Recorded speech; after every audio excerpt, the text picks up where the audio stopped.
हर हर महादेव। माता पार्वती की जय हो, गणेश जी की जय हो। आज मैं आप लोगों को कथा सुनाने जा रही हूँ, भगवान शंकर और माँ पार्वती के विवाह की कथा।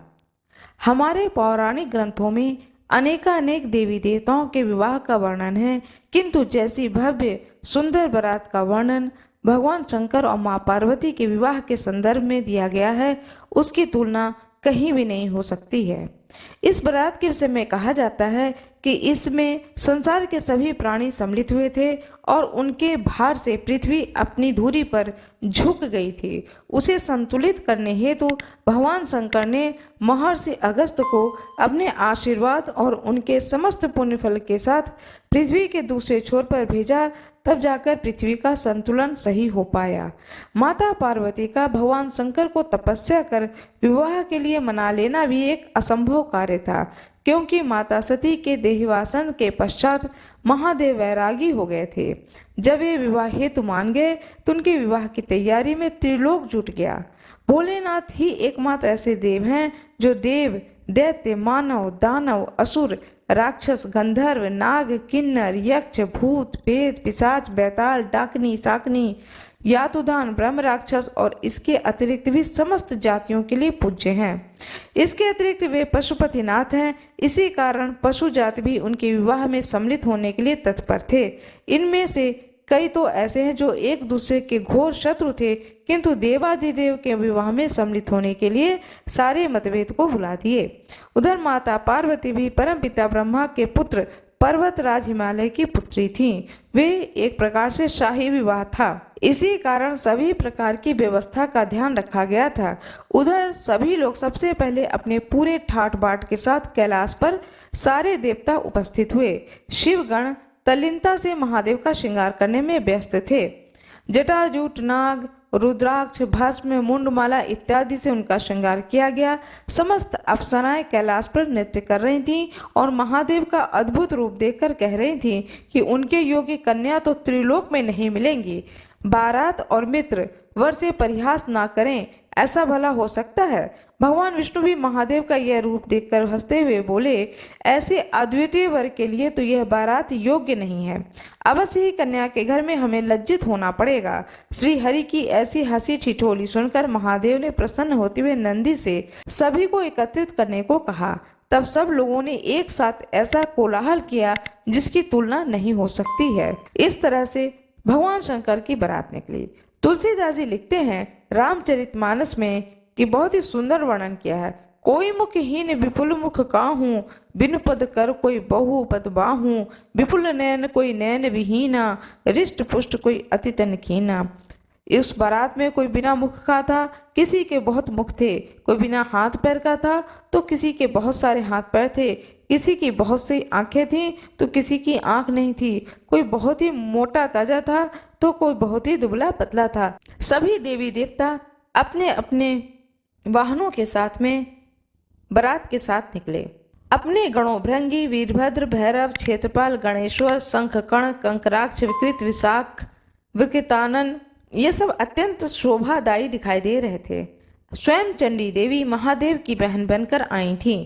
उनका रूप भी अद्भुत था। उन्होंने सर्पों का आभूषण धारण किए था, प्रेत पर सवार थीं एवं सर पर स्वर्ण कलश उठाया हुआ था। बारात के मध्य में भगवान विष्णु एवं भगवान ब्रह्मा क्रमशः गरुड़ एवं हंस पर सारी व्यवस्था का निरीक्षण करते हुए चल रहे थे। माता गायत्री, सावित्री, सरस्वती, लक्ष्मी और अन्य पवित्र माताएं उस बारात की शोभा बढ़ा रही थीं। सप्त ऋषियों सहित सभी ऋषि मुनि स्वास्ति गान करते हुए चल रहे थे। देवराज इंद्र समस्त देवताओं से एवं कुबेर यक्षों एवं गंधर्वों से घिरे चल रहे थे। श्रेष्ठ मनुष्य इन सभी के दर्शन कर स्वयं को धन्य मानते हुए आगे बढ़ रहे थे।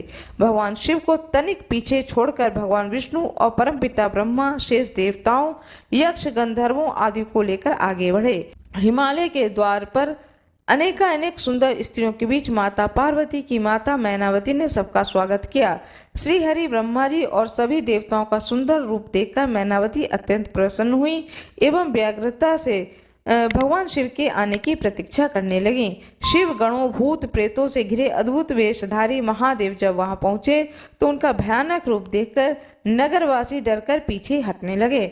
मैनावती तो मारे भय के अचेत हो गईं। वहां उपस्थित श्रेष्ठजन एवं स्वयं हिमालय राज भी महादेव की लीला न समझकर उनका वह रूप देखकर दुखित हो गए। हिमालय राज ने दुखी मन से उन अद्भुत वेशधारी शिव को द्वार के अंदर आमंत्रित किया। तभी मैनावती की तंद्रा टूटी और उन्होंने उस विवाह से मना कर दिया। अपनी पुत्री पार्वती को अपने अंक में भरकर रोते हुए बोली, हे पुत्री, क्या इस भयानक वेशधारी वर हेतु ही तुमने इतनी भीषण तपस्या की थी? अपनी ऐसी सुंदर और कोमल पुत्री, जिसकी संसार में कोई तुलना नहीं है, को मैं कदापि इस औघड़ के हाथों नहीं सौंपूंगी। पता नहीं नारद को मुझसे कौन सा ऐसा बैर था जो तुम्हारा लगन इस भभूतधारी के साथ लगवा दिया। चाहे मेरे प्राण ही क्यों न जाए, किंतु मैं ये विवाह नहीं होने दूंगी। इस प्रकार मैनावती अपने पुत्र को पकड़े विलाप करने लगी। तब माता पार्वती ने मैनावती को समझाते हुए कहा, हे माता, तुम महादेव की इस लीला को नहीं जानती हो। वैसे भी मनुष्य के प्रारब्ध में जो होता है उसे वही प्राप्त होता है। तब हिमालय राज ने अपनी पत्नी को समझाते हुए कहा कि प्रिय, तुम कदाचित अपनी पुत्री को नहीं पहचान रही हो। पूर्व काल में श्री राम की पत्नी सीता का रूप धरने के कारण जिस जगत जननी सती को महादेव ने त्याग दिया था, वही इसी जन्म में तुम्हारी पुत्री के रूप में जन्मी है। इसका संबंध तो महादेव से पहले से ही जुड़ चुका है।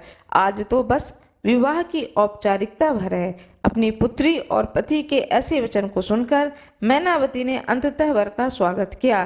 तब अपनी सास को दुखी देखकर महादेव ने कोमल स्वर में उनकी इच्छा पूछी। तब मैनावती ने उनसे उस औघड़ के वेश को छोड़कर राजकुमारों वाला वेश धरने की इच्छा की। उनकी प्रार्थना को स्वीकार कर भगवान शिव ने नारायण से स्वयं का श्रृंगार करने को कहा। तब भगवान विष्णु और देवताओं ने महादेव को जनवासे में ले जाकर उनका श्रृंगार किया और जब वह वेदी पर आए तो उनका रूप करोड़ों कामदेवों को भी लज्जित कर रहा था। उस समय तक जो कोई देवी पार्वती को अद्भुत रूप देखकर आश्चर्य करते, वे महादेव के इस अति सुंदर रूप को देखकर मंत्रमुग्ध हो गए। विवाह से पूर्व वर वधु पक्ष द्वारा अपने कुल का परिचय देने की रस्म आई।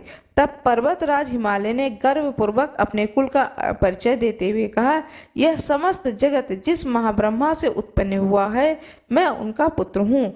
सप्त ऋषियों सहित सभी मानस पुत्र, प्रजा का पालन करने वाले महाराज मनु, देवर्षि नारद इत्यादि मेरे भ्राता हैं। महापर्वत मेरु की पुत्री मैनावती कन्या की माता हैं और संसार के सभी पर्वत और वनस्पति उनके संबंधी हैं। यह कहकर हिमालय ने वर से अपने कुल के परिचय देने को कहा। यह देखकर सभी ने महादेव की ओर देखा, किंतु वे मौन बैठे रहे। तभी हिमालय ने श्री हरि एवं अपने पिता ब्रह्मा जी से वर के कुल का परिचय देने को कहा, किंतु वे दोनों भी मौन बैठे रहे। तभी सभी को दुविधा में देखकर देवर्षि नारद ने अपनी वीणा बजाना आरंभ कर दिया। यह देख करके मैनावती ने उनसे पूछा, इतनी गंभीर बात पर वे अपनी वीणा की ध्वनि को क्यों दे रहे हैं? तब नारद जी ने कहा, हे देवी, मैं आपको महादेव की उत्पत्ति के विषय में संकेत दे रहा हूँ। ये स्वयं शंभु हैं, इसलिए न तो इनका कोई पिता है, न माता है, न कोई कुल है अथवा गोत्र है। जब संसार अस्तित्व में आया तो जो सबसे पहली चीज उत्पन्न हुई थी वह ध्वनि, जो आदिनाद भी इन्हीं निर्विकार महारुद्र द्वारा ही आस्तिक में आया है। इसी कारण से मैं अपनी वीणा को तान दे रहा हूँ। यह सुनकर हिमालय और मैनावती महादेव के चरणों में झुक गए एवं विधि पूर्वक देवी पार्वती का विवाह भोलेनाथ से किया। स्वयं ब्रह्मा जी ने विवाह संपन्न करवाया। तत्पश्चात मैनावती ने माता पार्वती को श्रेष्ठ सती के कर्तव्यों का उपदेश दिया और फिर अनेकानेक उपहार देकर पर्वतराज ने अपनी पुत्री को विदा किया। जो कोई भी भगवान शिव और माता पार्वती के विवाह की इस पावन कथा को सुनता है, उनके सारे कष्टों का नाश होता है। जिस किसी का भी विवाह होने वाला है, वे इस कथा को अवश्य सुने। यदि किसी कन्या अथवा वर के विवाह में विलंब हो रहा हो, तो इस कथा को सुनने से शीघ्र ही उन्हें मन चाहे वर वधु की प्राप्ति होती है। हर हर महादेव। बाबा भोलेनाथ की जय, माता पार्वती की जय, भगवान गणेश की जय, भगवान विष्णु की जय, सभी देवी देवताओं की जय, ऋषि गणों की जय। मेरा ये वीडियो कैसा लगा कृपया वीडियो को लाइक करें, चैनल को सब्सक्राइब करें, बेल आइकन दबाना ना भूलें। धन्यवाद।